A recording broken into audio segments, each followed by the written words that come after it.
નમસ્કાર વિદ્યાર્થી મિત્રો, આજે આપણે ધોરણ 11 જીવ વિજ્ઞાનની અંદર 18મું પ્રકરણ દેહજળ અને પરિવહનના ભાગ બીજાની અંદર આપણે હવે આગળ વાત કરીએ છીએ. આપણે પહેલા ભાગની અંદર આના પહેલા લેક્ચરની અંદર આપણે ઘણી ચર્ચા કરી, જેની અંદર આપણે વાત કરી કે દેહજળ એટલે શું, બ્લડ એટલે શું, રુધિર એટલે શું, જેના વિશે આપણે ડિટેલમાં ચર્ચા કરી. એની અંદર પ્લાઝમા એટલે કે રુધિર રસ આવેલું હોય છે, એની અંદર સંગઠિત પદાર્થો આવેલા હોય છે. સંગઠિત પદાર્થોની અંદર આપણે 3 પ્રકારના સંગઠિત પદાર્થોની વાત કરી કે ભાઈ રક્તકણ છે, શ્વેતકણ છે અને રુધિર કણિકાઓ છે. રક્તકણ 120 દિવસનું આયુષ્ય હોય છે, પછી એ બરોળમાં જઈને એનો નાશ થાય, માટે બરોળને આપણે કબ્રસ્તાન તરીકે ઓળખીએ છીએ. પછી વાત કરી આપણે શ્વેતકણોની વાત કરી કે ભાઈ શ્વેતકણો શું છે, તો કે ભાઈ શ્વેતકણોની અંદર કણિકાઓ હોય અથવા ન હોય તો કણિકા હોય તો કણિકામય શ્વેતકણ, કણિકા ન હોય તો કણિકા વિહીન શ્વેતકણની આપણે ચર્ચા કરી. કણિકામય શ્વેતકણની અંદર ફરી પાછા આપણે ઇઓસિનોફિલ્સ, બેઝોફિલ્સ અને ન્યુટ્રોફિલ્સની ચર્ચા કરી. ત્યાર પછી આપણે વાત કરી કે ભાઈ શ્વેતકણો ઉપરાંત WBC પછી આપણે વાત કરી રુધિર કણિકાઓની. તો રુધિર કણિકાઓ શું કામ કરે છે, ફાઇબ્રિનોજનનું નિર્માણ કેવી રીતે થાય છે, ફાઇબ્રિનનું નિર્માણ કેવી રીતે થાય છે, કેવી રીતે ઝાડ બને છે, અને રુધિરનું ક્લોટિંગ એટલે કે રુધિર નીકળતું બંધ કેવી રીતે થાય છે, રુધિર ગંઠાવાની ક્રિયા કેવી રીતે થાય છે, એની વિશેની આપણે ચર્ચા કરી. ત્યાર પછી આપણે પરિવહન ઉપર થોડી ઘણી ચર્ચા કરી હતી ત્યારે કે ભાઈ સિંગલ પ્રકારનું circulation, incomplete double circulation, incomplete double circulation. તો કમ્પ્લીટ ડબલ સર્ક્યુલેશનની અંદર આપણે એવી વાત કરી હતી કે ભાઈ ઉચ્ચ કક્ષાના જે સજીવો છે એની અંદર અશુદ્ધ રુધિર છે એ જમણા કર્ણકની અંદર અને શુદ્ધ રુધિર છે એ ડાબા કર્ણકની અંદર ભેગું થાય છે. શુદ્ધ અને અશુદ્ધ એટલે શું, તો કે કાર્બન ડાયોક્સાઇડ યુક્ત એટલે શુદ્ધ, કાર્બન ડાયોક્સાઇડ વગરનું એટલે કે કાર્બન ડાયોક્સાઇડ યુક્ત એટલે અશુદ્ધ, અને ઓક્સિજન યુક્ત એટલે શુદ્ધ રુધિર. તો આ જે શુદ્ધ રુધિર છે એ ડાબા કર્ણકની અંદર ભેગું થાય છે, જમણા કર્ણકની અંદર ભેગું થાય છે, અને અશુદ્ધ રુધિર છે એ ડાબા કર્ણકની અંદર આપણને ભેગું થતું જોવા મળે છે. અને પછી આપણે એના વિશે ઘણી બધી આગળ ચર્ચાઓ કરી હતી કે શુદ્ધ રુધિર કયા કર્ણકમાંથી ક્યાં જાય છે, અશુદ્ધ રુધિર કયા કર્ણકમાંથી ક્યાં જાય છે, એના વિશેની આપણે વાત કરેલી હતી કે શુદ્ધ રુધિર જમણા કર્ણકમાં ભેગું થયેલું છે. જમણા કર્ણકમાં ભેગું થયેલું શુદ્ધ રુધિર છે એ ફરી પાછું ત્યાંથી એ આગળ જઈ અને ઓક્સિજનયુક્ત રુધિર ડાબા કર્ણકમાંથી ડાબા ક્ષેપકમાં, અને ઓક્સિજન વિહીન રુધિર છે જમણા કર્ણકમાંથી જમણા ક્ષેપકની અંદર જતું જોવા મળે છે. યાદ રાખશું આપણે મિત્રો કે જમણા કર્ણકમાં ઓક્સિજન વિહીન રુધિર એટલે કે કાર્બન ડાયોક્સાઇડવાળું રુધિર, અને ડાબા કર્ણકની અંદર ઓક્સિજનયુક્ત રુધિર. યાદ રાખશું ઓક્સિજનયુક્ત રુધિર એટલે કે જેની અંદર ઓક્સિજન રહેલો છે, કાર્બન ડાયોક્સાઇડ નથી, જે ફેફસામાંથી આવેલું છે, અને એ છે એ ડાબા કર્ણકની અંદર ભેગું થાય છે, ડાબા કર્ણકમાંથી ડાબા ક્ષેપકની અંદર આવે છે, અને ત્યાંથી પછી આખા શરીરની અંદર જાય છે. એ ઉપરાંત આપણે વાત કરી હતી કે ધમની કોને કેવી અને શિરા કોને કેવું. તો જે અંગ હૃદયમાંથી અંગમાં જાય છે એને આપણે ધમની કહીએ છીએ, અને જે અંગમાંથી રુધિરને છે એ હૃદય તરફ લઈ આવે છે એને આપણે શિરા તરીકે ઓળખીએ છીએ. પછી એમાં શુદ્ધ હોય કે અશુદ્ધ એનાથી કોઈ ફરક પડતો નથી. હવે આ પાઠને આપણે આગળ લઈ જઈએ છીએ કે શરીરની અંદર કઈ રીતે રોટેશન, આ સર્ક્યુલેશન કઈ રીતે થાય છે રુધિરનું, જોઈએ આગળ કેવી રીતે થાય છે. જુઓ, હવે આપણે આ શરીરની અંદર હાર્ટ બતાવેલું છે. હાર્ટની અંદર છે એ ઓક્સિજનયુક્ત રુધિર છે એ ધમની દ્વારા છે એ દરેક શરીરમાં, આખા શરીરમાં ગયું, ત્યાં ઓક્સિજન આપી દીધો કોષને, અને કોષમાંથી કાર્બન ડાયોક્સાઇડ લઈને વેઇન દ્વારા છે એટલે કે શિરા દ્વારા ફરી પાછું આવી જાય છે. બ્લડ વેસલ્સની આપણે વાત કરી કે આ રીતે આપણે ધમની દ્વારા છે એ શરીરમાં ગયું, ધમનિકા દ્વારામાં વિભાજિત થયું, પછી કેપિલરીઝ એટલે કે રુધિર કેશિકાઓમાં વિભાજિત થઈ અને કોષમાં થઈને ફરી પાછું છે એ શિરા દ્વારા આપણા શરીરની અંદર વેઇન દ્વારા છે એ આપણા શરીરની અંદર અગ્ર મહાશિરા અને પશ્વ મહાશિરા દ્વારા સમગ્ર રુધિર છે એ આપણા શરીરના જમણા કર્ણકની અંદર ફરી પાછું આવી જાય છે. ઠીક છે, તો સર્ક્યુલેશન ઓફ બ્લડ આપણે ફરી પાછું જરાક રિપીટ કરી લઈએ કે કઈ રીતે સર્ક્યુલેશન ઓફ બ્લડ થાય છે. પલ્મિનરી આર્ટરી એટલે ફુફુસીય ધમની દ્વારા એ ગયું સીધું ફેફસામાં, શુદ્ધ થઈ પલ્મિનરી વેઇન એટલે કે ફુફુસીય શિરા દ્વારા ફરી પાછું એ ડાબા કર્ણકની અંદર આવી જાય છે.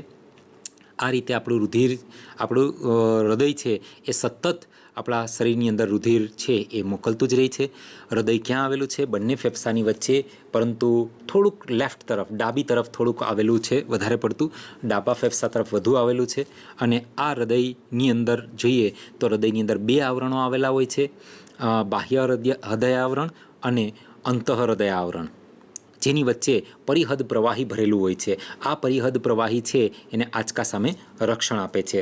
હવે તમે જોઈ શકો છો મિત્રો કે અહીંયા જે છે એ રાઇટ આર્ટિયમ, લેફ્ટ આર્ટિયમ, રાઇટ વર્ટિકલ અને લેફ્ટ વર્ટિકલ, એટલે કે રાઇટ આર્ટિયમ એટલે કે જમણું કર્ણક અને લેફ્ટ આર્ટિયમ એટલે બરાબર છે. સરસ, આવડી ગયું અંગ્રેજી. જોવું જોઈએ, ન આવડે આવડી જ જાય મિત્રો. થોડીક આપણે મગજ ઉપર પ્રેશર રાખીને મગજ ઉપર થોડુંક વજન આપશું એટલે આવડી જ જશે મિત્રો.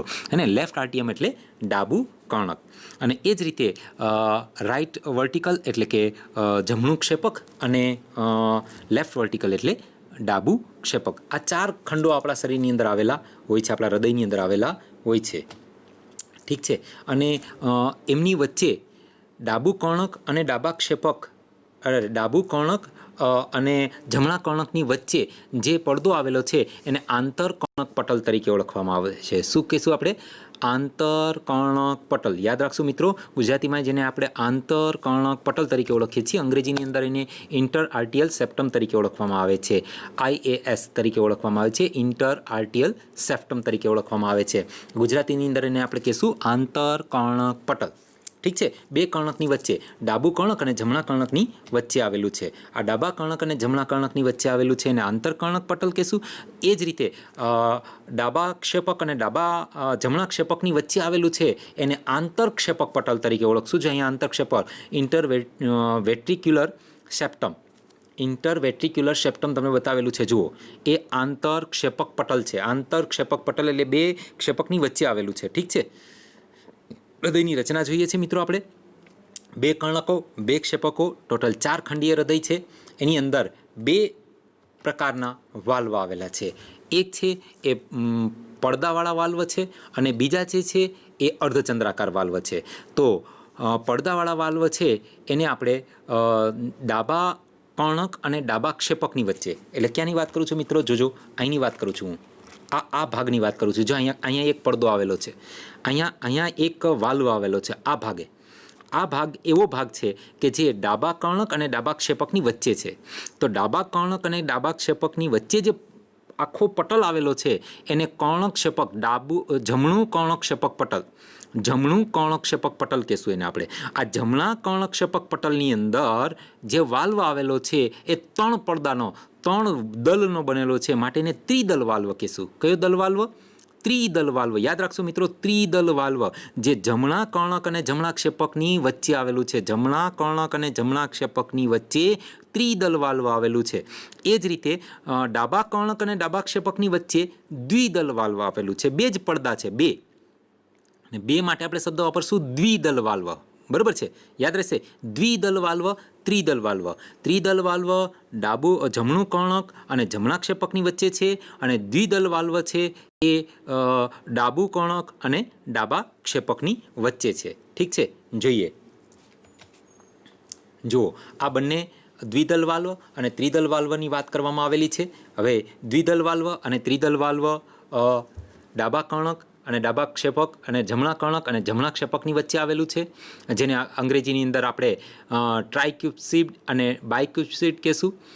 આ ટ્રાઇક્યુબસિડ છે, ક્યુબ્સ આપેલા છે, એટલે દલ પડદા આવેલા છે, 3 પડદા છે, માટે એને આપણે ત્રિદલ વાલ્વ કહીએ છીએ.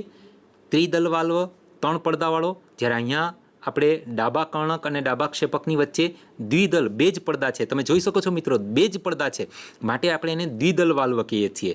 દ્વિદલ વાલ્વ ડાબી તરફ આવેલું છે અને ત્રિદલ વાલ્વ છે એ જમણી તરફ આવેલું છે. અને આ જે તમને બતાવેલા છે ને, આ ખાસ અગત્યના છે મિત્રો. હવે આ ક્યાં આવેલા છે? પહેલી વાત તો એ આપણે કરીએ છીએ. આ જે છે ને એ ફુફ્ફુસ, જે ધમની હતી ને, ફુફ્ફુસ ધમની, એની શરૂઆતમાં અને રુધિર આખા સમગ્ર શરીરમાં લઈ જાય એને મહાધમની કહેવાય. તો મહાધમનીની શરૂઆતની અંદર અર્ધચંદ્રાકાર વાલ્વ આવેલા છે. અર્ધચંદ્રાકાર વાલ્વ જે ફુફુસ ધમનીની શરૂઆતમાં અને મહાધમનીની શરૂઆતમાં આવેલા છે. જ્યારે બંને ક્ષેપકો સંકોચાશે ત્યારે આ જમણા તરફનું રુધિર છે એ ફેફસામાં જશે ફુફુસ ધમની દ્વારા, અને ડાબી તરફનું રુધિર છે, ડાબા ક્ષેપકનું રુધિર છે એ સમગ્ર શરીરમાં જશે મહાધમની દ્વારા. તો એક વખત ઉપર જતું રહે ધમનીમાં, પછી પાછું રુધિર પાછું ન આવી જાય ક્ષેપકની અંદર, માટે અર્ધચંદ્રાકાર વાલ્વ આવેલા છે. 2 અર્ધચંદ્રાકાર વાલ્વ છે જે આ તમને બતાવેલું છે. જો રાઈટ વેટ્રિકલ એટલે કે જમણું ક્ષેપક અને પલ્મોનરી આર્ટરી એટલે કે ફુફુસ ધમની, આ બંનેની વચ્ચે બતાવેલો છે. જો તમે એક સૂક્ષ્મ થોડુંક ધ્યાનથી જોશો તો તમને દેખાશે અર્ધચંદ્રાકાર વાલ્વ બંનેની વચ્ચે આવેલું છે. હે ને? કઈ જગ્યાની વાત કરું છું? જો અહીંયા અહીંયા અહીંયા જુઓ મિત્રો, અહીંયા આ જગ્યા ઉપર જુઓ, દેખાય છે આ? હા, બસ જો આ જે છે આ અર્ધચંદ્રાકાર વાલ્વ છે. ઠીક છે, કે જે ફુફુસ ધમની, આ ફુફુસ ધમની ઉપર બતાવેલી છે અને નીચે આ ક્ષેપક બતાવેલું છે. જમણું ક્ષેપક છે અને ફુફુસ ધમનીની વચ્ચેનું સ્થાન યાદ રાખવાનું છે, પૂછાય છે 1 માર્કની અંદર મિત્રો. ઠીક છે, ત્યાર પછી છે ડાબા ક્ષેપક અને મહાધમનીની વચ્ચે, ડાબુ ક્ષેપક અને મહાધમનીની વચ્ચે છે એ પણ અર્ધચંદ્રાકાર વાલ્વ આવેલું છે. અને આ વાલ્વ જ્યારે ખુલે છે અને બંધ થાય છે ત્યારે આવો અવાજ થાય છે, લબ ડબ, લબ ડબ. આપણે અત્યાર સુધી એવું સમજતા આવ્યા છીએ કે હૃદય છે ધક ધક થાય છે. ના મિત્રો, ધક ધક થાય એવું આર્ટિફિશિયલ થાય, હા, પિક્ચરોની અંદર થાય ધક ધક ધક ધક. બાકી ઓરિજિનાલિટી એનો આમ ઓરિજિનલ આપણે એનો અવાજ સાંભળીએ તો એ ધક ધક નથી, પણ લબ ડબ છે. લબ ડબ, લબ ડબ. કઈ રીતે લબડબ અવાજ આવે છે જોઈએ આપણે. લબડબ અવાજ કેવી રીતે આવે છે જોજો મિત્રો. હવે જોઈએ છીએ આપણે. જ્યારે દ્વિદલ વાલ્વ અને ત્રિદલ વાલ્વ ખુલે છે, સમજો મિત્રો, ખાસ સમજવા જેવી બાબત છે.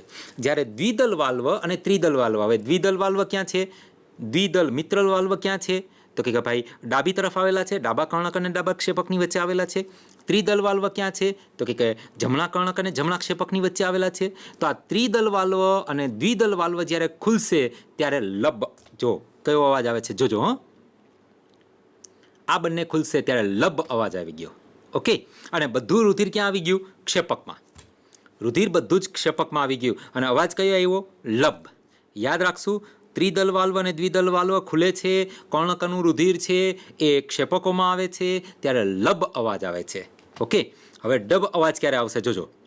હવે જ્યારે આપણે કર્ણકોના આ બંને ક્ષેપકોના અવાજ, બંને ક્ષેપકોની અંદર જે રુધિર છે એને આપણે બહાર મૂકલું. હવે જમણી તરફથી રુધિર ક્યાં જાય છે? ફેફસામાં જાય છે. અને ડાબી તરફનું રુધિર ક્યાં જાય છે? શરીરમાં જાય છે. હવે એ પણ એક પ્રશ્ન છે, શું કામે જમણી તરફનું રુધિર ફેફસામાં ગયું? કારણ કે જમણી તરફનું રુધિર અશુદ્ધ હતું, કાર્બન ડાયોક્સાઇડ વાળું રુધિર હતું, ફુફુસ ધમની દ્વારા ગયું સીધું ફેફસામાં. અને ડાબી તરફનું રુધિર છે એ શુદ્ધ હતું, માટે એ મહાધમની દ્વારા સીધું ગયું શરીરની અંદર. બરોબર છે? તો ડબ અવાજ આવે છે, લબ ડબ, લબ ડબ, આવો અવાજ થાય છે. હવે આ જે છે હૃદયનું સંકોચન એ કોના દ્વારા થાય છે? તો એક નોડલ ટિશ્યુ આવેલી હોય છે આપણા શરીરની અંદર, આપણા હૃદયની અંદર 2 નોડલ ટિશ્યુ આવેલી હોય છે, એસે ગાંઠ અને એવી ગાંઠ. હવે આ એસે ગાંઠ એને આપણે કહીશું સાઇનો એટ્રિયલ ગાંઠ. સાઇનો એટ્રિયલ ગાંઠ, નોડ એટલે ગાંઠ, SAN તરીકે એને ટૂંકમાં ઓળખવામાં આવે છે, જે જમણા કર્ણકના જમણા ઉપરી તરફના ખૂણા ઉપર આવેલું હોય છે. જમણા કર્ણકના જમણી ઉપરી તરફના ખૂણા ઉપર આ સાઇનોએટ્રિયલ ગાંઠ આવેલી હોય છે, એસે ગાંઠ આવેલી હોય છે. ઠીક છે, અને એ જે છે એ સંવેદના ઉત્પન્ન કરશે અને જમણા કર્ણકની અંદર રહેલા રુધિરને જમણા ક્ષેપકમાં એનું સંકોચન કરાવીને જમણા ક્ષેપકમાં રુધિરને ધક્કો મારશે. બરોબર.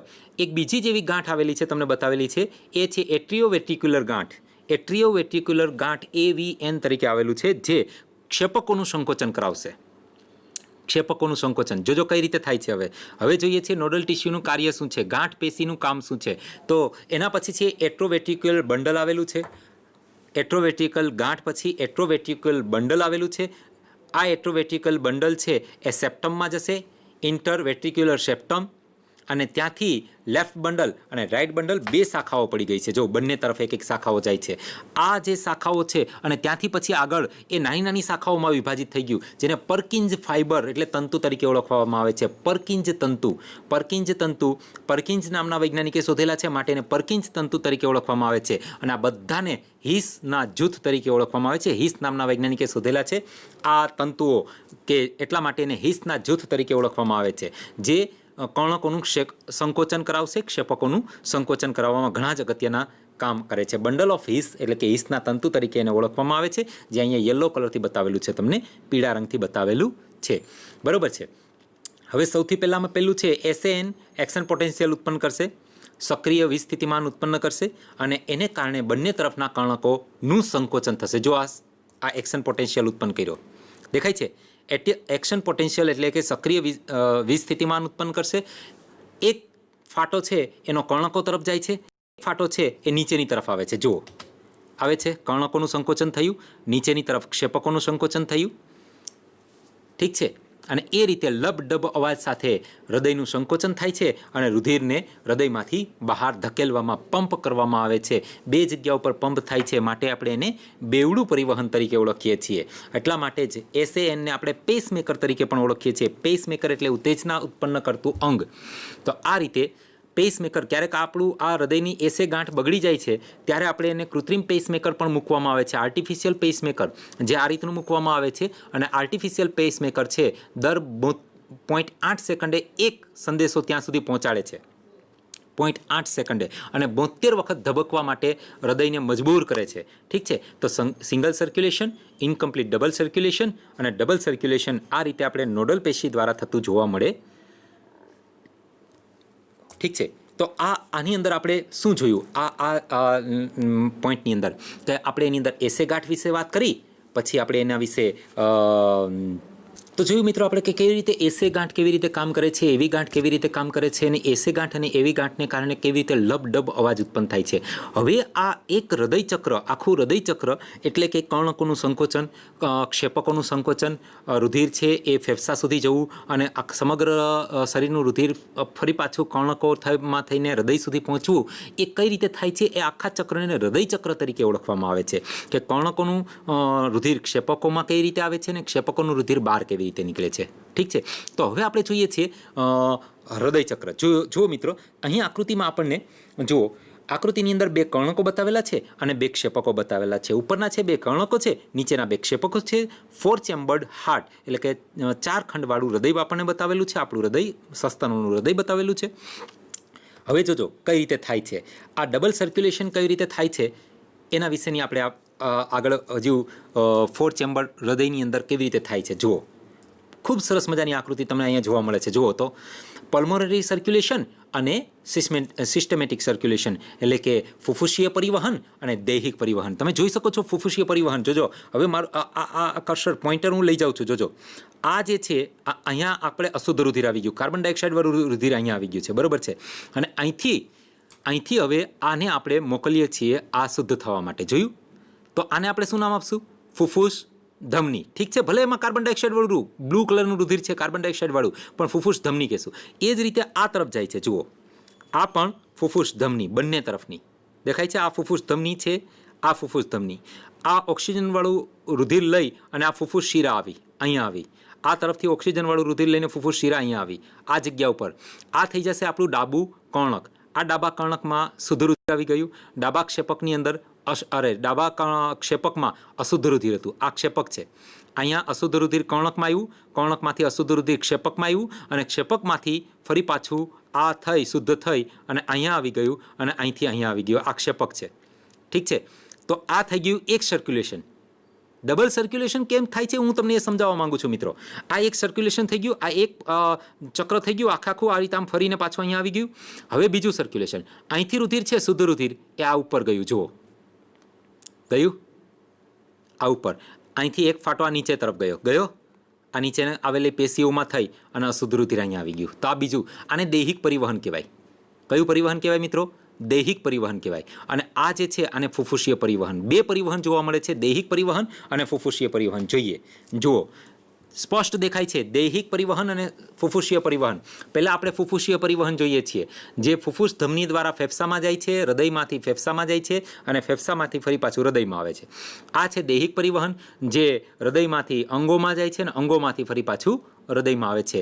અને અપર ટિશ્યુ છે અને લોઅર ટિશ્યુ છે.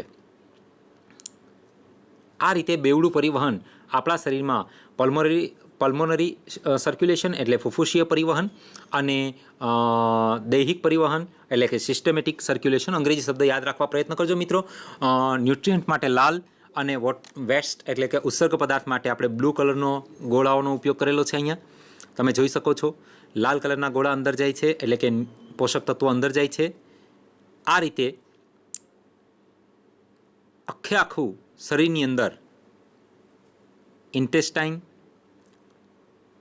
આંત્રમાર્ગ, લીવર, ક્ષેપક યકૃત અને હવે આ છે કોરોનરી ધમની અને કાર્ડિયાક વેઇન. આ બે એવા છે કે જે હૃદયને રુધિર પૂરું પાડે છે. આ બંને ધમનીઓ અને શિરા એવી છે કે જે હૃદયને રુધિર પૂરું પાડે છે.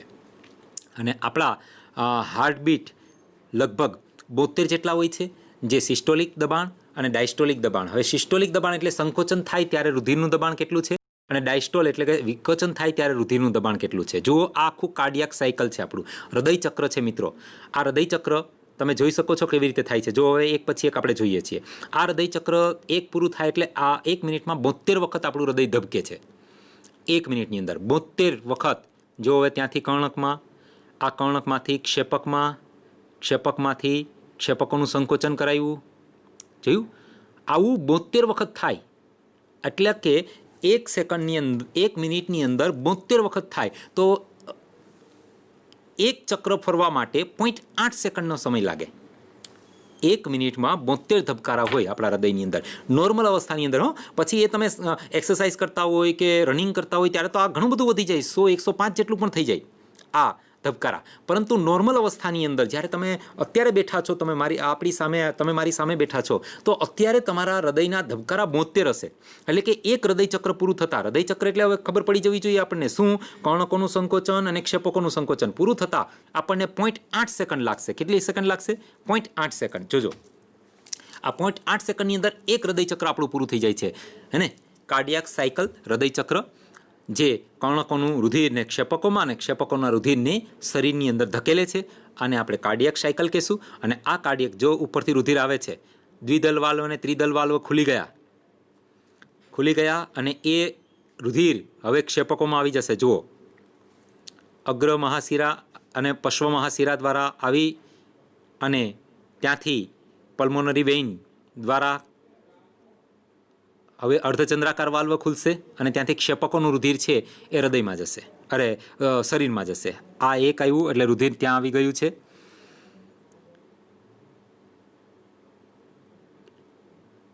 કર્ણકો સંકોચન પામશે. જુઓ, કર્ણકો સંકોચાઈ ગયા, ક્ષેપકો શિથિલન થઈ ગયું એટલે ક્ષેપકોનું ડાયસ્ટોલ કહેવાય.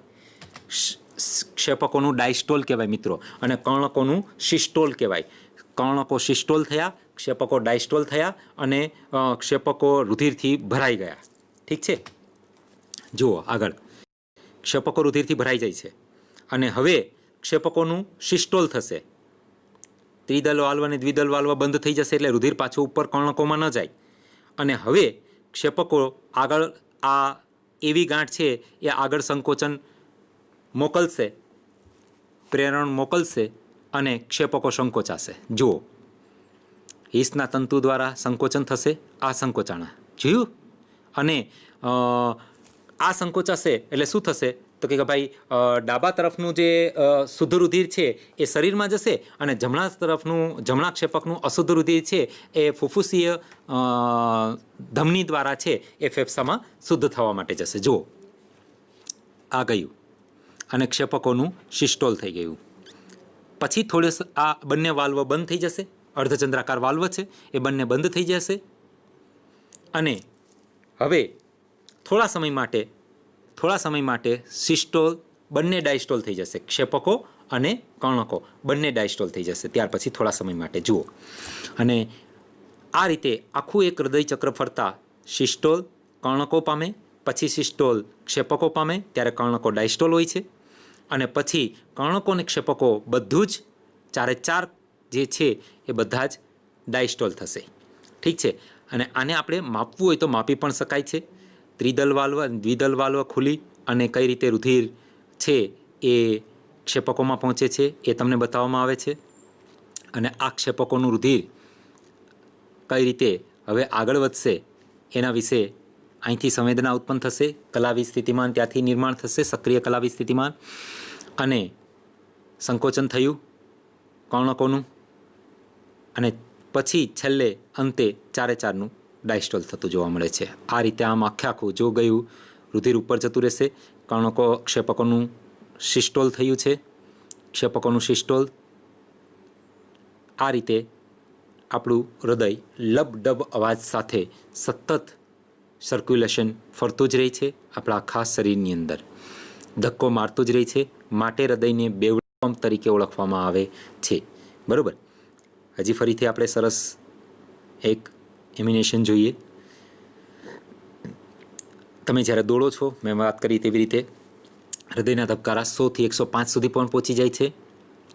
ત્યારે અને આપણે શાંતિથી બેઠા હોઈએ છીએ, વાંચતા હોઈએ છીએ, ત્યારે હૃદયના ધબકારા 72 સુધીના રહે છે. આ લબડબ જેવો અવાજ છે. આ અવાજ સતત આ રીતે કર્ણકો અને ક્ષેપકોના સંકોચન અને શિથિલન, સિસ્ટોલ અને ડાયસ્ટોલને કારણે થતા જોવા મળે છે. ઠીક છે. તો આમ અહીં આપણે જોયું કે કઈ રીતે આપણા આખા શરીરની અંદર રુધિર કેવી રીતે જાય છે, કેવી રીતે રુધિર શુદ્ધ થાય છે. તો હવે આપણે જોઈએ ત્યાર પછી કે કેવી રીતે આ સમગ્ર શરીરની અંદર આપણું જે આખું શરીરની અંદર રુધિર ફરે છે તો સિસ્ટોલ થાય છે, ડાયસ્ટોલ થાય છે, કાર્ડિક સાયકલ આપણે જોઈ, હૃદય ચક્ર જોયું આપણે. તો આ બધાનું નિયમન કેવી રીતે થાય છે હવે આના વિશેની આપણે હવે ચર્ચા કરવાની છે કે કોણ આનું નિયમન કરે છે. તો હાર્ટને માયોજેનિક તરીકે ઓળખવામાં આવે છે કારણ કે એ સંવેદનાઓ પોતે જ જાતે જ ઉત્પન્ન કરે છે અને આ સંવેદનાઓનું સંચાલન પણ પોતે જ કરે છે, માટે તેને માયોજેનિક તરીકે ઓળખવામાં આવે છે. અને આ હૃદય છે એ હવે કઈ રીતે જુઓ, આપણે દોડીએ છીએ ત્યારે આપણા હૃદયના ધબકારા ખાસ કરીને વધી જાય છે અને ફરી પાછા ઘટી જાય છે. આ કઈ રીતે થાય છે જોઈએ. આના માટે જવાબદાર છે આપણા મગજની અંદર આવેલી લંબમજ્જા નામનો એક વિસ્તાર, એક ભાગ, એને મેડ્યુલા ઓબ્લોંગાટા તરીકે એને ઓળખવામાં આવે છે. આ લંબમજ્જા છે એ હૃદયના ધબકારા ક્યારે વધારવા અને ક્યારે ઘટાડવા એ નક્કી કરે છે કે ભાઈ દોડીએ છીએ તો હૃદયના ધબકારા વધી જવા જોઈએ, હે ને. અને આપણે જ્યારે ચાલતા હોઈએ છીએ, નોર્મલ હોઈએ છીએ, ત્યારે હૃદયના ધબકારા કેવી રીતે ઘટી જાય છે એ આખું જે છે એ નિયમન છે એ આપણા શરીરની અંદર આવેલું ચેતાતંત્ર કરે છે, જેને આપણે અનુકંપી ચેતાતંત્ર અને પરાનુકંપી ચેતાતંત્ર તરીકે ઓળખીએ છીએ. સિમ્પેથેટિક નર્વસ અને પેરાસિન્થેટિક નર્વસ એટલે કે પરાનુકંપી ચેતાતંતુ અને અનુકંપી ચેતાતંતુ એના દ્વારા છે એ નિયમિત થતું જોવા મળે છે. તમે જોઈ શકો છો અહીં તમને પરાનુકંપી ચેતાતંતુ જે રાઇઝ કાર્ડિયક આઉટપુટ એટલે કે હૃદયના ધબકારા વધારે છે, અનુકંપી ચેતાતંત્ર, જ્યારે પરાનુકંપી ચેતાતંત્ર છે ફરી પાછા નોર્મલ 72 ઉપર લઈ આવી આપે છે. આ આપણે ધબકારા માપવા હોય તો માપી પણ શકાય છે. એના માટે એક સાધન આવે છે, જો આ સાધન તમને બતાવવામાં આવેલું છે. આ સાધનને ઇલેક્ટ્રોકાર્ડિયોગ્રાફ તરીકે ઓળખવામાં આવે છે. ઇલેક્ટ્રોકાર્ડિયોગ્રાફ નામના સાધનમાં આપણે આપણા શરીરની અંદર જે હૃદયના ધબકારા થાય છે ને માપી શકીએ છીએ, ને એ જે માપીએ એને ઇલેક્ટ્રોકાર્ડિયોગ્રામ તરીકે ઓળખવામાં આવે છે. ઇલેક્ટ્રોકાર્ડિયોગ્રામથી આપણે હાર્ટબીટ, એની સાઇઝ, એની પોઝિશન કેટલી છે એ માપી શકીએ છીએ. એ કઈ રીતે માપી શકીએ છીએ તો હૃદય આપણા શરીરના અમુક જગ્યા ઉપર ઇલેક્ટ્રોડ આપણે મૂકીએ છીએ, ધ્રુવો મૂકીએ છીએ, અને કાંડા પર મૂકીએ છીએ, ઘૂંટી પર મૂકીએ છીએ, ચેસ્ટ એટલે છાતી પર મૂકીએ છીએ, એ ધ્રુવો ગોઠવીએ છીએ અને આ રીતનો આપણે ઇલેક્ટ્રોકાર્ડિયોગ્રામનો ચાર્ટ આપણે કાઢી શકીએ છીએ. આ ઇલેક્ટ્રોકાર્ડિયોગ્રામનો ચાર્ટ જે તમને દેખાય છે આનો એક નિશ્ચિત આકાર હોય છે. હવે એ આકાર આપણે શેનાથી દર્શાવીએ છીએ? પીથી ટી સુધી દર્શાવીએ છીએ. PQRST. ઠીક છે. એમાં પી શું દર્શાવે છે તો પી છે એ કર્ણકોનું સંકોચન. જુઓ, કર્ણકો સંકોચાણા અને રુધિરને ક્યાં મોકલા છે? જો ઉપરની આકૃતિ જુઓ મિત્રો, કર્ણકો સંકોચાણાને રુધિરને ક્યાં મોકલા? ક્ષેપકોમાં. તો આટલી ઘટના છે, આ જે ઘટના છે એ અહીં આપણે જે નોંધીએ છીએ એમાં પીથી નોંધાય છે. જુઓ, અને પોટેન્શિયલ ક્યુ સુધી આવી ગયો છે.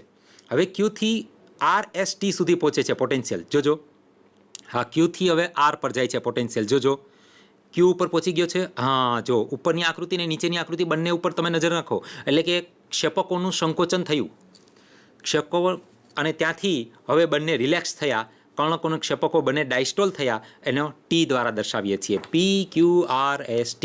આના દ્વારા આપણે ઇલેક્ટ્રોકાર્ડિયોગ્રામ બતાવવામાં આવે છે. એક ઇલેક્ટ્રોકાર્ડિયોગ્રામને આ રીતે બતાવી શકાય છે, અને એમાં QRS કોમ્પ્લેક્સમાં બતાવવામાં આવે છે, P અને T સિંગલ બતાવવામાં આવે છે.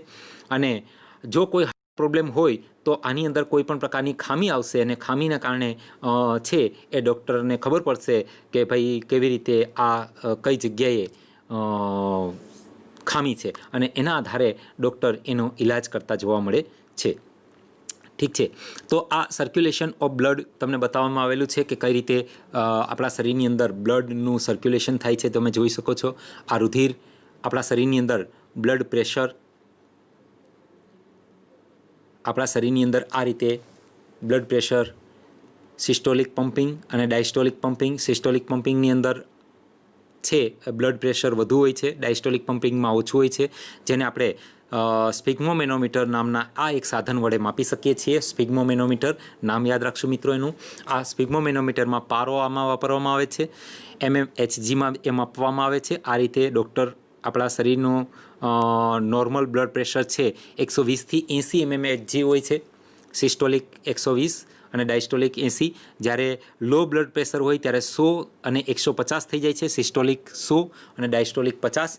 અને જ્યારે હાઈ બ્લડ પ્રેશર હોય, હાઈ બીપી હોય, ત્યારે સિસ્ટોલિક 140 અને ડાયસ્ટોલિક 90 ઉપર આવીને અટકી જાય છે. ત્યારે આપણે એમ કહી શકીએ કે આપણા શરીરનું હાઈ બીપી થયેલું છે. ઠીક છે, તો આ રીતે આપણે આપણા શરીરની અંદર રહેલા લો બીપી હાઈ બીપીને માપી શકીએ છીએ. અને આ પ્રકારની જો કોઈ પણ પ્રકારનો રોગ થાય તો એને કોરોનરી આર્ટરી ડિસીઝ તરીકે ઓળખવામાં આવે છે, CAD તરીકે ઓળખવામાં આવે છે, જેમાં કોરોનરી ધમનીની અંદર આ રીતે કેલ્શિયમ, ફેટ અને કોલેસ્ટેરોલ જમા થાય છે, જેને આપણે પ્લેન્ક તરીકે ઓળખશું. આ પ્લેન્ક ઓછી માત્રામાં હોય તો વાંધો નથી, પરંતુ આ પ્લેન્ક જ્યારે વધી જાય છે, ત્યારે શું થાય છે? એથ્રોસ્ક્લેરોસિસ નામનો રોગ થતો જોવા મળે છે, જે કોરોનરી આર્ટરી ડિસીઝ તરીકે ઓળખવામાં આવે છે, જેના કારણે એન્જાઇના, હાર્ટ એટેક અને કાર્ડિયાક એટેક અને હાર્ટ ફેલ્ટિયર જેવા રોગો થતા જોવા મળે છે. જો મિત્રો, હવે આ જે તમને આપણે રોગો જોઈએ છીએ એ ખાસ કરીને એની અંદર પ્લેન્ક જમા થવાને કારણે. હવે આ પ્લેન્ક શું છે એ થોડીક સમજવા જેવી બાબત છે મિત્રો.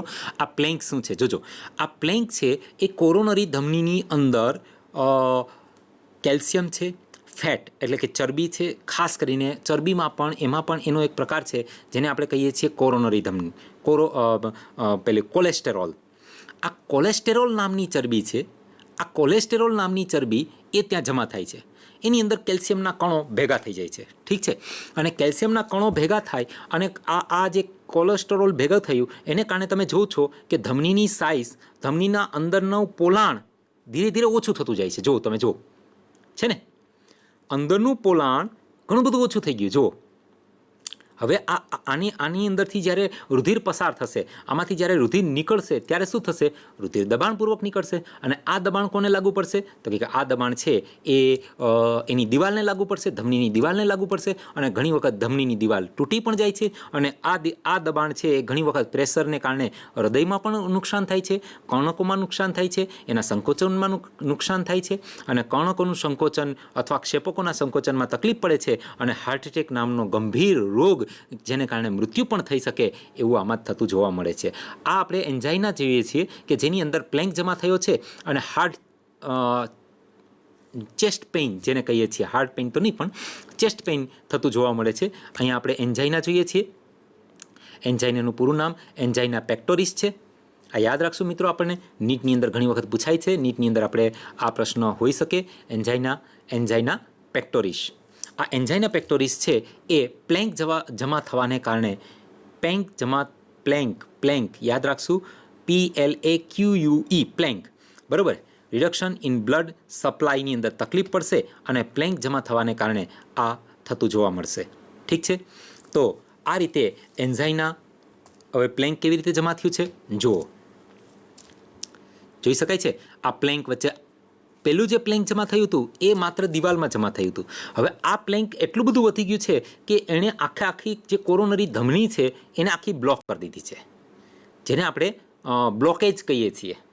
તમે ઘણી વખત ઘણાને હાર્ટ એટેક આવે ત્યાર પછી એનો ઈલાજ થઈ જાય પછી તમે એવો એક શબ્દ સાંભળતા હશો કે ભાઈ એને બલૂન મૂકવામાં આવ્યું છે. શબ્દ સાંભળતા હશો બલૂન. તો વોટ ઇઝ બલૂન? તો બલૂન એ બીજું કંઈ નથી, આ જે પ્લેન્ક છે ત્યાં કાઢી અને ત્યાં એક એવી વસ્તુ મૂકી દેવામાં આવે છે જેથી કરીને આ બંને આ જગ્યા ઉપર ફરી પાછો પ્લેન્ક જમા ન થાય. ને તો આ જેટલી જગ્યાએ પ્લેન્ક થાય એટલા બ્લોકેજ હોય અને એટલા બલૂન મૂકવા પડે. ને જેટલા પ્લેન્ક હોય એટલા બ્લોકેજ હોય. Total blockage of blood supply, total blockage થઈ ગયું છે, આખી ધમની બંધ થઈ ગઈ છે. આમાંથી હવે રુધિર નીકળવું શક્ય જ નથી અને એટલા માટે કાં તો એ ધમની ફાટી જશે અથવા તો એ ત્યાં એટલું બધું દબાણ થઈ જશે કે આ દબાણની અસરને કારણે હૃદયની જે કાર્યપદ્ધતિ છે, સિસ્ટોલિક અને ડાયસ્ટોલિક કાર્યપદ્ધતિ છે એની અંદર થાય છે, ડેથ ઓફ મસલ્સ થાય છે અને હાર્ટ એટેક થતો જોવા મળે છે. તો આ રીતે એન્ઝાઇના પછી આ રોગ છે હાર્ટ એટેક, જે આ રીતે total blockage of blood supply દ્વારા થતો જોવા મળે છે. ઠીક છે, જોઈ શકાય છે જુઓ. હવે ત્યાર પછી છે કાર્ડિયાક એરેસ્ટ. હવે આની અંદર શું થાય છે એટલે કે હૃદયને લગતી ખામીઓ, એટલે કે હૃદય છે એ ક્યારેક બંધ પડી જાય, ક્યારેક હૃદય છે એ રુધિરનું સપ્લાય ઓછું કરી દે, ક્યારેક હૃદય છે એ માં ઘણા બધા દુખાવો થાય. તો failure of contraction of the heart, એટલે કે હૃદયના કાર્યપદ્ધતિની અંદર થતી ખામીઓ. સડન સ્ટોપિંગ ઓફ હાર્ટ, એટલે કે તાત્કાલિક અચાનક જ હૃદય બંધ પડી જાય છે અને આને આપણે કાર્ડિયાક એરેસ્ટ તરીકે ઓળખીએ છીએ. આ કાર્ડિયાક એરેસ્ટ છે એની અંદર ખાસ કરીને આપણે રુધિર અંદર જે રુધિર જાય છે આ રુધિરની અંદર જવાની પ્રક્રિયાઓ છે એને કારણે થતું જોવા મળે છે. ઠીક છે, આ ત્રણ પ્રક્રિયાઓ કાર્ડિયાક એટલે કે હૃદયચક્રની અંદર ખામીઓ કરે છે અને heart inability of meat body's demand of blood, એટલે કે બ્લડ ડિમાન્ડને, બોડીના બ્લડના ડિમાન્ડને, એટલે કે રુધિરની આપણા શરીરને જેટલું રુધિર જોઈએ છીએ એટલું રુધિર એ પહોંચાડી શકતું નથી અને એને કારણે એચએફ થાય છે, હાર્ટ ફેલિયર થાય છે. હાર્ટ ફેલિયર એટલે કે શરીર છે, અહીંયા આપણે એના પછીનો રોગ જોઈએ છીએ હાર્ટ ફેલિયર, કે જેની અંદર હૃદય છે એ સમગ્ર શરીરને રુધિર પહોંચાડવામાં સક્ષમ નથી હોતું, એ રુધિર પૂરું પહોંચાડી નથી શકતું. એટલે ઘણા બધા અંગો છે એને કારણે નુકસાન થાય છે, ઘણા બધા અંગોની અંદર બ્રેઇન સ્ટ્રોક થાય છે અને ઘણી વખત હૃદય ફેલિયર થાય છે અને માણસનું મૃત્યુ પણ થઈ શકે છે. અને આવું જ આપણે એક જોયું હતું, એને કારણે પેસમેકર પણ આપણે મૂકવાની આગળ વાત કરી હતી. ઠીક છે, તો આ રીતે એ હૃદય ફેલિયર થઈ જાય છે અને એને કારણે છે અને આખા શરીરનું જે રુધિર છે અને એને કારણે ઘણી વખત પગમાં સોજા પણ આવી જાય છે. હવે જોજો આ પગની અંદર સોજા આવે છે એ પણ હાર્ટ ફેલિયરનું જ એક કારણ છે. જોજો મિત્રો, પગની અંદર વારંવાર સોજા આવી જવા, ઘણી વખત મોટી ઉંમરના વ્યક્તિઓને શુગર હોય છે અને શુગરને કારણે હાર્ટ બ્લોકેજ, જે કોરોનરી ધમનીઓ છે બ્લોકેજ થવાની સમસ્યાઓ ચાલુ થઈ ગઈ હોય છે. પરંતુ આ બધી સમસ્યાઓ એવી છે કે જ્યાં સુધી એટેક ન આવે ત્યાં સુધી આપણને બહુ ખબર ન પડે કે મારા જે ધમનીઓ છે એનું બ્લોકેજ ચાલુ થઈ ગયું છે કે એની અંદર કોલેસ્ટ્રોલ જમા થવાનો ચાલુ થઈ ગયો છે, બરાબર. પણ જ્યારે આ પગની અંદર સોજા આવે ત્યારે સમજી જવું જોઈએ કે હવે મારા હૃદયની અંદર કોઈને કોઈ ધમની અથવા કોઈ જગ્યાએ એવી છે કે જે જગ્યા ઉપર બ્લોકેજ ચાલુ થઈ ગયા છે. વારંવાર પગમાં સોજા આવવા, થોડુંક ચાલે અને પગમાં સોજા આવી જાય તો આ હાર્ટ એટેકની પૂર્વ નિશાની છે. હાર્ટ એટેકની પૂર્વ નિશાની છે કે હાર્ટ એટેકની પૂર્વ નિશાની આમ તો કોઈ હોઈ ન શકે, પણ આને એક અંદાજિત તરીકે આપણે કહી શકીએ. કારણ કે જ્યારે પણ બ્લોકેજ ચાલુ થશે, જ્યારે પણ હાર્ટ ફેલિયર ચાલુ થશે, જ્યારે પણ કોરોનરી ધમનીની અંદર કોલેસ્ટેરોલ જમા થવાનો ચાલુ થશે, એની અંદર કેલ્શિયમ જમા થવાનો ચાલુ થશે, ત્યારે શું થશે? પૂરેપૂરું બ્લડ છે એ હૃદયમાં જશે નહીં, પૂરેપૂરું બ્લડ હૃદયમાં નહીં જાય. માટે શું થશે? એ હૃદયની અંદર છે એ સર્ક્યુલેશન ધીમું થઈ જશે અથવા હૃદય એ આ આખું સર્ક્યુલેટ કરવાની અંદર ક્યાંક ખામી ઉત્પન્ન કરશે અને એને કારણે પગની અંદર સોજા આવી જાય છે. તો આ જે પગની અંદર swelling of legs and ankle એટલે આ જે પગની અંદર અને જે ઘૂંટણની અંદર જે ઘૂંટીની અંદર જે સોજાઓ આવે છે, આના આધારે આપણે એવું નક્કી કરી શકાય કે ભાઈ હવે લગભગ હાર્ટ કોઈ બ્લોકેજ થવાની શરૂઆત થઈ ગઈ છે અથવા બ્લોકેજ થઈ ગયો છે, તો તાત્કાલિક આપણે ડાક્ટરી સારવાર લેવી જોઈએ, સલાહ લેવી જોઈએ, જેથી કરીને આપણે આ હાર્ટ એટેકથી બચી શકાય છે. ઠીક છે મિત્રો, તો આ જોયું આપણે. શું જોયું કે ભાઈ બ્લોકેજ કેવી રીતે થાય છે, બ્લોકેજની અંદર કઈ રીતે હાર્ટ ફેલ થાય છે, આંજીના શું છે, અને એ રીતે હાર્ટ એટેક કેવી રીતે આવે છે, એના વિશેની આપણે વાત કરી. ઠીક છે, અને હવે આ જ વસ્તુ છે એ જોયું ફેફસાની અંદર પણ તકલીફ ઊભી થાય છે હાર્ટ ફેલિયરને કારણે, અને હાર્ટ ડિઝીઝ, કાર્ડિયાક એક્ટિવિટી જોખમાય છે. આપણી કાર્ડિયાક એક્ટિવિટી એટલે કે આપણા હૃદયની જે કાર્યપદ્ધતિઓ છે, હૃદય ચક્ર છે, આ છે તે છે, એ બધું જ એને કારણે ડિસ્ટર્બ થાય છે, અને એને કારણે હાર્ટ ડિઝીઝ અને હાર્ટ એટેક પણ થઈ શકે છે. જો દેખાય છે તમને? તો આ રીતે આપણે ખાસ કરીને જોવાની આ જ વસ્તુ છે એને આપણે જો જોઈએ હજી વધુ ડિટેલની અંદર, તો કાર્ડિયક સાયકલ તો આપણે જોયું આખું કાર્ડિયક સાયકલ, બરોબર છે. આ કાર્ડિયક સાયકલ છે આપણું આખું.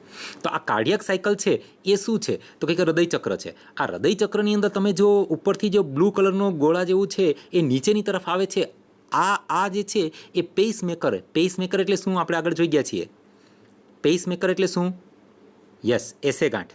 ઠીક છે, એસે ગાંઠ સાઇનોએટ્રિયલ ગાંઠ છે. તો એ પેસમેકર છે ત્યાંથી એ ઉત્પન્ન થાય છે. ત્યાંથી બે ફાટા પડ્યા હતા, એક ગયા હતા કર્ણકની અંદર અને એક ગયું હતું ક્ષેપકની અંદર. ક્ષેપકની અંદર જઈને એવી ગાંઠને મળ્યું હતું. એવી ગાંઠ છે એ ક્ષેપકમાં નથી, એ કર્ણકમાં જ છે.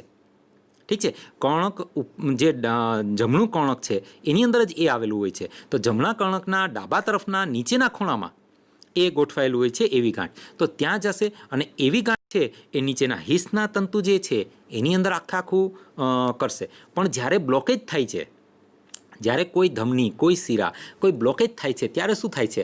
આ જે સંવેદનાઓ છે અને એને કારણે જે સંકોચન અને શિથિલનની પ્રક્રિયાઓ થાય છે, આ પ્રક્રિયાઓ માં કોઈને કોઈ ખલેલ ઊભી થાય છે.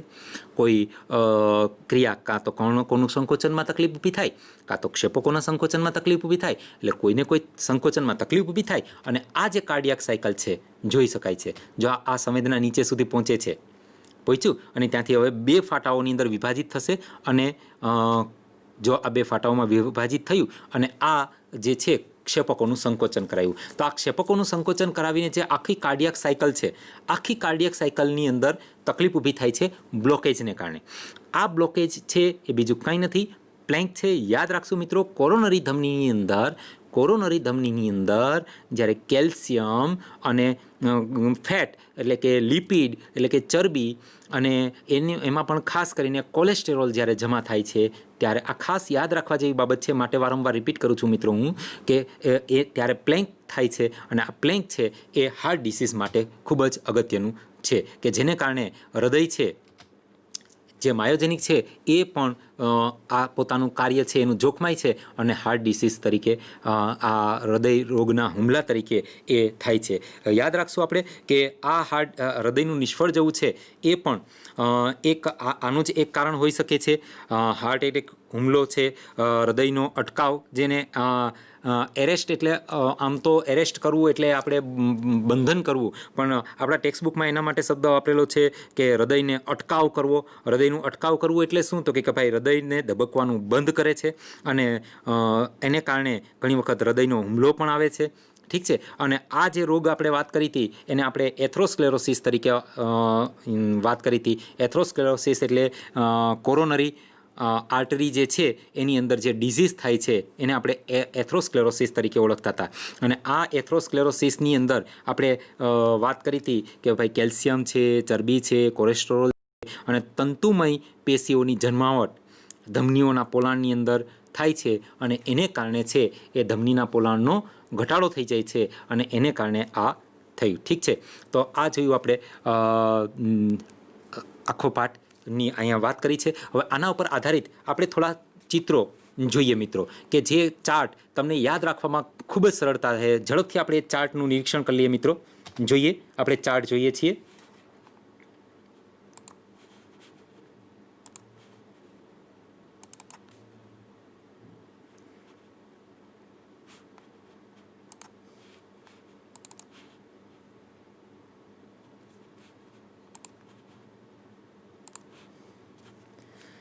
જો મિત્રો, આ આપણે જેટલું ભણ્યા છીએ અત્યાર સુધીનું, આને એક તાત્કાલિક રિવિઝન આપણે ચાર્ટ દ્વારા કરી લઈએ છીએ. ઠીક છે, તો જુઓ, આ પહેલો ચાર્ટ છે જે પ્લાઝમાનો ચાર્ટ છે, જેમાં પાણી 92% છે, 90-92% છે, પ્રોટીન છે એ 6-8%, ફાઇબ્રિનોજન, ગ્લોબ્યુલિન અને આલ્બ્યુમિન નામના 3 પ્રોટીનની આપણે વાત કરી હતી.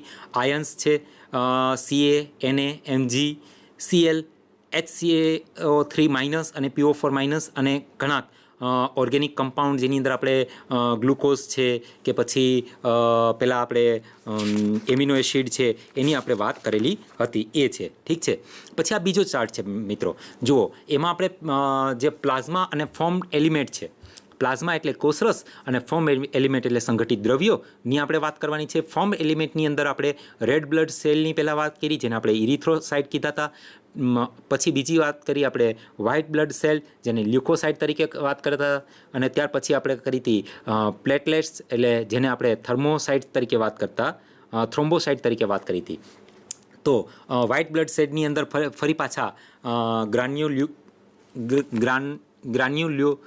લ્યુકોસાઇટ અને એ ગ્રાન્યુલ્યુકોસાઇટ છે, એટલે કે કણિકામય વ્હાઇટ બ્લડ સેલ છે અને કણિકા વિહીન વ્હાઇટ બ્લડ સેલ છે. અને કણિકામય જે શ્વેતકણ છે એના ફરી પાછા 3 પ્રકાર પાડ્યા હતા આપણે: બેઝોફિલ્સ, ઇઓસિનોફિલ્સ અને ન્યુટ્રોફિલ્સ. અને કણિકા વિહીન છે એના આપણે 2 ભાગ પાડ્યા હતા: લિમ્ફોસાઇટ અને મોનોસાઇટ. ફરી પાછા જોઈએ છીએ આપણી જ ટેક્સ્ટબુકની આકૃતિ છે. રક્તકણ બતાવેલા છે, રુધિર કણિકાઓ બતાવેલી છે, ઇઓસિનોફિલ્સ બતાવેલું છે, પછી બેઝોફિલ્સ, તટસ્થ કણ બતાવેલા છે, એક કેન્દ્રિય કણ બતાવેલા છે, ટી લસિકા કણ અને બી લસિકા કણની વાત કરેલી છે. આને ફરી પાછા આપણે બીજી એક આકૃતિ જેવું બધાનું કોષ કેન્દ્ર ખૂબ સ્પષ્ટ રીતે આ આકૃતિમાં લ્યુકોસાઇટ બતાવેલા છે, શ્વેતકણો બતાવેલા છે મિત્રો, જેમાં બધે જ જો ન્યુટ્રોફિલ્સ, ઇઓસિનોફિલ્સ, મોનોસાઇટ્સ, મેક્રોફેઝ અને બેઝોફિલ્સ છે, બધાની ખૂબ સરસ આકૃતિ બતાવેલી છે. આ ફરી પાછા હજી એક વધુ સ્પષ્ટ આકૃતિ પ્લેટલેટ્સ એટલે કે રુધિર કણિકાઓ છે, પછી રેડ બ્લડ સેલ એટલે કે રક્તકણો બતાવેલા છે, અને નીચે વ્હાઇટ બ્લડ સેલ બતાવેલા છે, ન્યુરોફિલ્સ, મોનોસાઇટ્સ, ઇઓસિનોફિલ્સ, લિમ્ફોસાઇટ્સ અને બેઝોફિલ્સ બતાવેલા છે. ઠીક છે, આ હજી પાછા ખૂબ સરસ એક 3D ટાઈપની આકૃતિ છે. તમે જોઈ શકો છો આની અંદર ફોર્મ્ડ એલિમેન્ટ ખૂબ સરસ મજાના બતાવેલા છે મિત્રો. આ યાદ રાખી આ તાત્કાલિક યાદ, આ તમને એટલી બધી એકને એક વસ્તુની એટલા બધા ચિત્રો બતાવવા પાછળનું મારું કારણ એટલું જ છે કે તમારા મગજમાં એકદમ ફિટ બેસી જવું છે કે ભાઈ રક્તકણ કેવા હોય, તો કે ભાઈ આ લાલ કલરના દેખાય ને એવા હોય, બરાબર. પછી રુધિર કણિકાઓ કેવી હોય, તો પેલી બાજુ જો આમ જે પ્લેટલેટ્સ બતાવેલા છે ને એ રુધિર કણિકાઓ છે, એ રુધિર કણિકાઓ આવી હોય. અને વ્હાઇટ બ્લડ સેલ કેવા હોય, તો કે વ્હાઇટ બ્લડ સેલ એટલા બધા પ્રકારના હોય: મોનોસાઇટ હોય, લિમ્ફોસાઇટ હોય. મોનોસાઇટ એટલે એક કેન્દ્રિય કણ, લિમ્ફોસાઇટ એટલે લસિકા કણ, ઇઓસિનોફિલ્સ એટલે જેમાં આપણે જો લાલ કલરની મેં તમને વાત કરી હતી, ઇઓસિન નામનો અભિરંજકથી અભિરંજિત થઈ એટલે લાલ કલર થયા. અને બેઝોફિલ્સ ભૂરા રંગની કણિકાઓ દેખાય છે, જો અંદર તમને દેખાય છે ભૂરો રંગ, મિથિલિન બ્લ્યુથી અભિરંજિત થાય છે. યાદ રાખશું, આ અભિરંજકનું નામ યાદ રાખવા જેવું છે, મિથિલિન બ્લ્યુ. બેઝોફિલ્સ ભૂરો રંગ થયો જુઓ. અને ઇઓસિનોફિલ્સ, એસિડોફિલ્સ જેને આપણે કહીએ છીએ એ, અને એને આપણે ગુજરાતીમાં કેવું હોય તો અમ્લ રંગગ્રાહી કણ. અને બેઝોફિલ્સને અકલ રંગગ્રાહી કણ. આટલું બધું ભદ્રમ જેવું ગુજરાતી છે, એના કરતાં તમે અંગ્રેજી યાદ રાખશો એ વધુ સારું રહેશે. ઇઓસિનોફિલ્સ અને બેઝોફિલ્સ અને ન્યુટ્રોફિલ્સની અંદર તમે જોઈ શકો છો કણિકાઓ, બરાબર. તો આ એકદમ સ્પષ્ટ, આ એક ફ્રેમ જે તમે તમારા સ્ક્રીન ઉપર દેખાય છે, આ એક તમે યાદ રાખી લીધી એટલે તમારે ફોર્મ્ડ એલિમેન્ટ એટલે કે સંગઠિત દ્રવ્યો કંઈ તમારે યાદ રાખવા પડશે એમ નહીં. અને એટલી સરસ મજાની આકૃતિ છે મિત્રો આ. હવે આપણે એબીઓ બ્લડ ગ્રુપ વિશે વાત કરી હતી, બરાબર. તો એબીઓ બ્લડ ગ્રુપની અંદર એન્ટીજન અને એન્ટીબોડી બતાવેલા છે. એન્ટીજન ક્યાં બતાવેલા છે, જો ઓન આરબીસી એટલે રક્તકણ ઉપર, અને એન્ટીબોડી ક્યાં બતાવેલી છે, ઇન પ્લાઝમા એટલે કે રુધિર રસની અંદર. તો રક્તકણ ઉપર જ્યારે એન્ટીજન એ આવેલો હોય, જે તમને ગોળા સ્વરૂપે બતાવેલા છે, ત્યારે એન્ટીબોડી બી છે એ રુધિર રસમાં આવેલા છે. એન્ટીજન બી જ્યારે રક્તકણ ઉપર આવેલા હોય તો બી પ્રકારનું રુધિર જૂથ કહેવાય એને, અને એની એન્ટીબોડી એન્ટીબોડી આવેલી છે રુધિર રસની અંદર. ઠીક છે, પછી એન્ટીજન એ બી બંને હાજર છે જુઓ રક્તકણ ઉપર, તો એને AB પ્રકારનું રુધિર જૂથ કહેવાય અને એમાં કોઈ પણ પ્રકારની એન્ટીબોડી આવેલી નથી અને નાઇધર A ઓર B એટલે કે A અને B માંથી કોઈ પણ એન્ટીજન નથી, તો એના રુધિર રસની અંદર, આવા વ્યક્તિના રુધિર રસની અંદર બંને પ્રકારની એન્ટીબોડી જોવા મળે છે. ઠીક છે. હવે આ RH પોઝિટિવ અને RH નેગેટિવ. જો RH પોઝિટિવ, જો એન્ટીજન RH રહેસસ આવેલો હોય તો પોઝિટિવ અને રહેસસ ન આવેલો હોય તો નેગેટિવ. ઠીક છે. ઓકે. હવે આ જે છે આ લસિકા વાહિની, લિમ્ફ કેપેલરીઝ એટલે લસિકા વાહિની બતાવેલી છે. નીચે વચ્ચે જે તમને લીલા કલરની બતાવેલી છે એ લસિકા વાહિની છે. પાછળ પીળા જેવા રંગના તમને આછા પીળા રંગના દેખાય છે એ પેશી કોષો છે અને આ પેશી કોષોની વચ્ચે આંતરકોષીય અવકાશ આવેલો હોય છે જેને ટિશ્યુ સ્પેસ તરીકે ઓળખવામાં આવે છે. વેઇન છે જે શીરા તરીકે ઓળખશું અને ધમની આ બાજુ બતાવેલી છે. ટિશ્યુ ફ્લુઇડ લસિકાની અંદર તમને બતાવેલા છે. દેખાય છે એકદમ સરસ મજાની આકૃતિ. આપણા શરીરની અંદર કઈ રીતે લસિકા છે એ પરિવહન કરે છે, આ આખા આપણા શરીરનું લસિકા તંત્ર છે. જુઓ, સ્પ્લીન, બરોળ એ લસિકા ગાંઠ છે હે ને. થાઇમસ એ પણ લસિકા ગાંઠ છે. જોયું તમે, દેખાય છે આ લસિકા ગાંઠ આવેલી છે આપણા શરીરમાં કેટલી બધી જગ્યાએ. અને આ જે છે એ આખા આપણા શરીરની અંદર આવેલી લસિકાઓનું જાળી આખી બતાવેલી છે. જુઓ, લસિકા ગાંઠ કેટલી બધી બતાવેલી છે. લીલા જેવા કલરનું દેખાય છે. જુઓ, પછી છે સિંગલ સર્ક્યુલેટરી સિસ્ટમ એટલે કે આપણે મત્સ્યની અંદર હાર્ટ બતાવેલું હતું, એક જ કર્ણક, એક જ ક્ષેપક બતાવેલા હતા અને એમાંથી એક જ તરફ રુધિર જતું હતું અને આખું એક જ સર્ક્યુલેશન થાય. જો સિંગલ સર્ક્યુલેટરી સિસ્ટમ, બરાબર. ત્યાર પછી છે ઇનકમ્પ્લીટ અને કમ્પ્લીટ. હવે તમે જુઓ, બહુ સરસ મજાની આકૃતિ છે. જો આ લંગ્સ એટલે ફેફસા, હાર્ટ એટલે હૃદય અને બોડી એટલે શરીર. તો પહેલાં 3 ચેમ્બર જોઈએ છે. 3 ચેમ્બર એટલે ઉભયજીવી સમુદાયના પ્રાણીઓ. ઉભયજીવી સમુદાયના પ્રાણીમાં ઉપર 2 કર્ણક બતાવેલા છે, નીચે એક ક્ષેપક બતાવેલું છે. જો હું અહીંની વાત કરું છું મિત્રો, જો આ જે છે આ બંને છે, આ બંને કર્ણક છે અને આ એક ક્ષેપક એટલે કર્ણક, આ અશુદ્ધ રુધિર, આ શુદ્ધ રુધિર છે અને બંને ક્ષેપકમાં મિશ્ર થઈ જશે. માટે ઉભયજીવી સમુદાયના પ્રાણીની અંદર છે એ મિશ્ર રુધિરનું પરિવહન થતું જોવા મળે છે.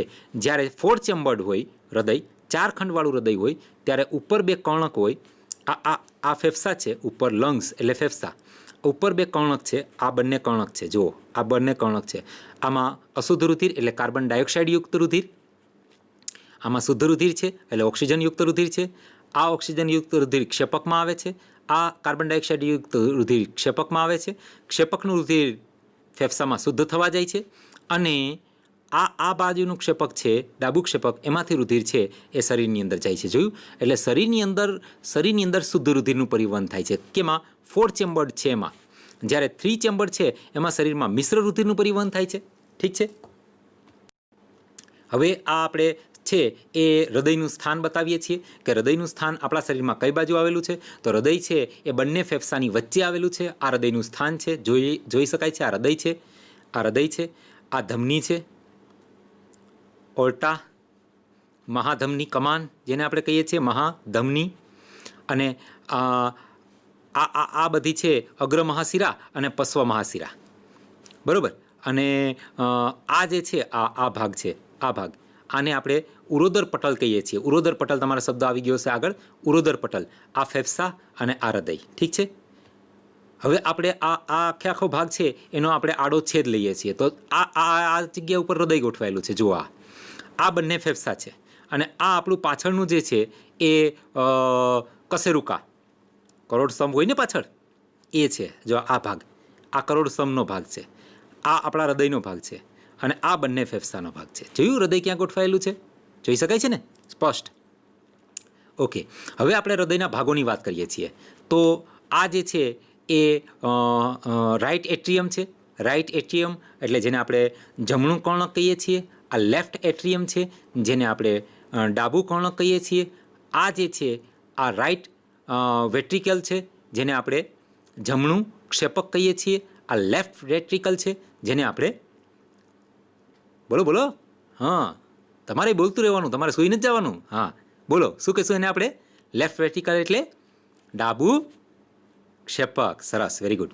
તો આ જગ્યા ઉપર તમને બતાવેલા છે. આ ત્રિદલ વાલ્વની જગ્યા છે, આ ત્રિદલ વાલ્વ છે, આ દ્વિદલ વાલ્વ છે. આ જગ્યા અહીંયા અર્ધચંદ્રાકાર વાલ્વ, આ છે આ અર્ધચંદ્રાકાર વાલ્વ છે.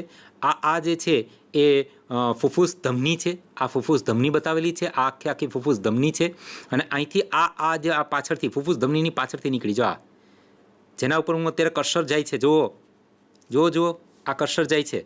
હા, આ જે અહીંથી આ ગઈ છે આ ફુફુસ ધમની, મહાધમની છે. આ મહાધમની કમાન, અને આ મહાધમની કમાન છે એની અંદર શુદ્ધ રુધિર જશે. તો આ આખા આપણા શરીરની આડો ઊભો છેદ છે, જોયું. અને આ આપણો બાહ્ય દેખાવ છે, આ આંતરિક દેખાવ છે.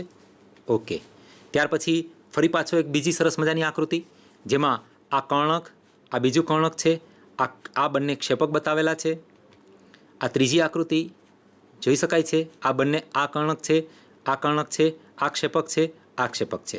ઠીક છે.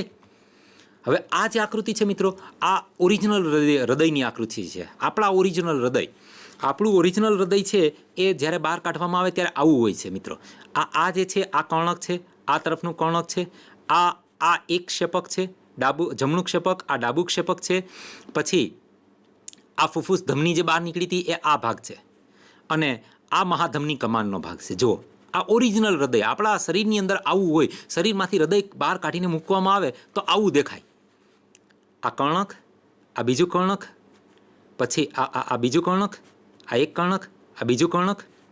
બરાબર દેખાય છે. આ છે આ જમણું કર્ણક છે, આ ડાબું કર્ણક છે, આ જમણું ક્ષેપક છે, આ ડાબું ક્ષેપક છે. ઠીક છે. હવે આ આપણે જોઈએ છીએ તો આ ડાબું ક્ષેપક, આ ડાબું કર્ણક, અને એની વચ્ચે આ આંતરક્ષેપક પટલ. જો આ દેખાય છે આંતરક્ષેપક પટલ. ઓકે, તમારે ડ્રો કરવી હોય આકૃતિ તો આ એકદમ સરસ મજાની આકૃતિ છે મિત્રો. ડ્રો કરવામાં ખૂબ સરળ પડે એવી આકૃતિ આ મેં લીધેલી છે કે જેથી કરીને તમને આકૃતિ દોરવી હોય હૃદયની. ખાસ કરીને મને ઘણી વખત વિદ્યાર્થીઓ, ઘણી સ્કૂલોમાં હું જતો ત્યારે મને વિદ્યાર્થીઓ કહે છે કે સર અમને હૃદયની આકૃતિ ડ્રો કરતાં શીખડાવો. તો આ હૃદયની આકૃતિ એટલા માટે જ અહીંયા તમને સ્ક્રીન પર બતાવવામાં આવેલી છે મિત્રો, કે આ હૃદયની આકૃતિ તમે આરામથી એકદમ સરળતાથી, એકદમ સરળ બનાવેલી છે આકૃતિ મેં, અને એકદમ સરળતાથી તમે દોરી શકો છો એવી આકૃતિ આ બનાવેલી છે મિત્રો મેં, કે જેથી કરીને તમે સરળતાથી આ દોરી શકો. ઠીક છે. આ રીતે દોરવાનો આગ્રહ રાખજો. આ આપણી ટેક્સ્ટબુકની આકૃતિ છે જેની અંદર વિવિધ ભાગો બતાવેલા છે. ઠીક છે. આ ફરી પાછું ક્યાંથી રુધિર ક્યાં જાય છે, અહીંથી રુધિર આવ્યું છે, આ રુધિર અહીંથી આમ થઈ અને અહીંથી શુદ્ધ થવા માટે જાય છે, અને અહીંથી આ શુદ્ધ થયેલું રુધિર આ થઈ અને અહીંથી આખા શરીરમાં જાય છે. બેવડું પરિવહન તરીકે ઓળખવામાં આવે છે. આ ફરી પાછું હિસના સ્નાયુ જૂથ બતાવતું હે ને. અહીંથી આપેલું હશે આ અર્ધચંદ્રાકાર વાલ્વ છે, આ બીજો અર્ધચંદ્રાકાર વાલ્વ, આ દ્વિદલ વાલ્વ જેને મિત્રલ વાલ્વ પણ કહેવાય, જો અહીં મિત્રલ વાલ્વ લખેલું છે, અને આ ત્રિદલ વાલ્વ છે. આ દ્વિદલ વાલ્વ કેવી રીતે ખુલે છે એ બતાવેલું છે. જો આ ખુલ્યો, આ બંધ થયો દ્વિદલ વાલ્વ, દેખાય છે. ઉપરથી રુધિર નીચે આવી ગયો એટલે બંધ થઈ ગયો. અને આ જે છે આ અર્ધચંદ્રાકાર વાલ્વ કેવી રીતે ખુલે છે અને કેવી રીતે બંધ થાય છે બતાવેલું છે. આ અર્ધચંદ્રાકાર વાલ્વ છે, આ બંધ થઈ ગયું. જોયું? આ બધું જોશો ને એટલે તમને યાદ રાખવામાં જરા પણ તકલીફ નહીં પડે. તમે આરામથી ખાલી એક વખત વાંચી જશો, યાદ રહી જશે મિત્રો બધું. જુઓ, આ 3 પડદાવાળા વાલ્વ એટલે ત્રિદલ વાલ્વ, આ 2 પડદાવાળો વાલ્વ એટલે દ્વિદલ વાલ્વ, આ અર્ધચંદ્રાકાર વાલ્વ, 2 દેખાય છે. આ અલગ અલગ કેટલી બધા પ્રકારની આકૃતિ તમને બતાવવા પાછળનું એકમાત્ર કારણ કે તમને આરામથી આ બધી આકૃતિઓ મગજમાં ફિટ થઈ જવી જોઈએ તમારી. જુઓ, આ ઓરિજિનલ આપણા હૃદયના આડો છેદ લઈને એનું ઓરિજિનલ બતાવવામાં આવેલું છે. ઠીક છે. જુઓ, આ કઈ રીતે સંવેદના અહીંથી અહીંયા ગઈ છે. આ આપણું હૃદયચક્ર છે, આપણી ટેક્સ્ટબુકની આકૃતિ છે. આ બેવડું પરિવહન. ઠીક છે. તો આજે આપણે આ દેહજળ અને પરિવહનના આ પીરિયડની આપણે પૂર્ણાહુતિ કરીએ છીએ. આશા રાખું છું મિત્રો કે તમને બધું સમજાઈ ગયું હશે. મને રજા આપો. નમસ્કાર.